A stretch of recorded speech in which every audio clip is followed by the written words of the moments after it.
I'm Sumangala Damodaran, and I'm part of the Feminist Economics Program at IDEAS. IDEAS was established in 2001 as a South-based pluralist network of progressive economists worldwide engaged in research, teaching, and dissemination of critical and heterodox analyses of economic policy and development. Currently, our programmatic focus include feminist economics for the global south, extractivism and the climate crisis, sovereign debt and the international financial architecture, financing development for post-pandemic global south economies, and the future of work. This conference is organized by the Feminist Economics Program of IDEAS along with LST. In recent times, there have been repeated episodes and periods over which the conditions of women have deteriorated globally, but particularly in various regions of the global south. And they have borne the brunt of economic downturns and crises, such as the crisis induced by sovereign debt, like in Sri Lanka, the COVID-19 pandemic, and the crisis induced by climate change. This has impinged on women's abilities to participate in the labor market,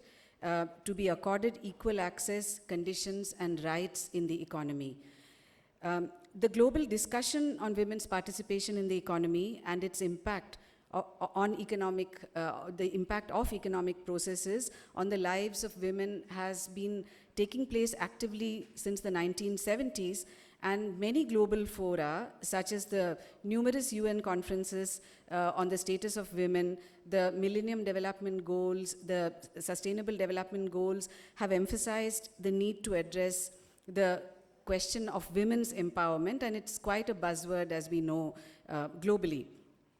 At a policy level, while there has been a recognition of the urgent need to address issues that affect women and their participation in the economy, there are different views on how this can be done and what interventions can substantially challenge the fundamental causes of gender inequality in the economy.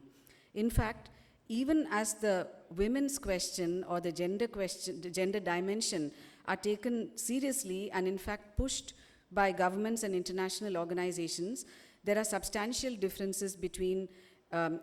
approaches and that are seen for discussing it, as well as the policies that are being recommended. So this conference has been organized to discuss, especially for regions and countries in the global south, how to address some of these issues. Specifically for South Asia and Sri Lanka in particular, the often discussed topics in the discourse on gender empowerment are low female labor force participation rates. Now, I know that this is also something that is being talked about a lot in Sri Lanka, especially since Sri Lanka is a country which actually saw a drastic fall compared to the 1990s. South Asia in general, along with the Middle East and North Africa region, has some of the lowest female labor force participation rates in the world, and Sri Lanka's decline is something that is discussed quite a lot. The other major topic of discussion is the relationship between gender and work, which means the relationship between production and social reproduction and the paid and unpaid sectors of the economy, and paid and unpaid work by women. Another major area is the gender discourse on financial inclusion and the whole idea of financial exclusion as being one of the major deterrents to women participating in the labor market, and the policies that have been pushed particularly by international financial institutions to include women in the economy. And another major area, of course, is the care economy and the burden of care work and what needs to be done about the care crisis, which is something that has affected a large number of countries in the global south. So these are the topics around which discussions will take place in the conference today. There are serious debates about how to address all of these issues, but at its core, what needs to be addressed is to what extent governments and policymakers seek to fundamentally address gender inequalities rather than treat the adverse gender effects of macroeconomic policies and developments as external or even marginal problems to be dealt with.